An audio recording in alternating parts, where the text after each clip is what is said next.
Ang huling kumpas ng orasan. Sa isang liblib na bayan sa probinsya, may isang lumang bahay na matagal nang iniiwasan ng mga tao. Ayon sa matatanda, may sumpa raw ang bahay, sinumang pumasok dito ay hindi na muling makakalabas. Sa loob nito, may isang malaking orasan de pendulo na tumigil na sa paggalaw maraming dekada na ang nakalipas.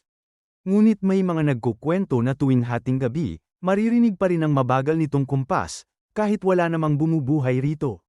Si Miguel, isang baguhang mamamahaya, yag mula sa Maynila, ay nagdesisyong puntahan ang bahay upang alamin ang katotohanan. Nais niyang patunayan na walang halong kababalaghan ang mga kwento, na isa lamang itong alamat na pinalaki ng takot ng mga tao. Dala ang kanyang kamera, recorder, at isang flashlight, lumapit siya sa bahay. Ang mga kahoy na dingding nito ay halos bumigay na sa katandaan, at ang amoy ng alikabok at amag ay lumanghap niya agad nang itulak niya ang pinto. Sa loob, ramdam ni Miguel ang bigat ng katahimikan.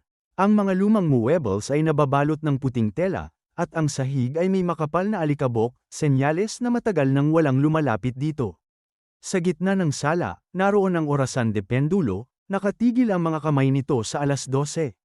Lumapit siya at hinaplos ang kahoy nitong katawan, iniisip kung bakit ito naging sentro ng mga nakakatakot na kwento.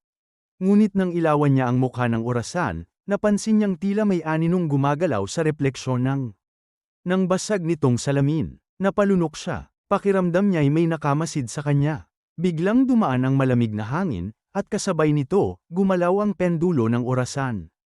Tick-tack, tick-tack. Dahan-dahan, bumibilis ang kumpas ng orasan.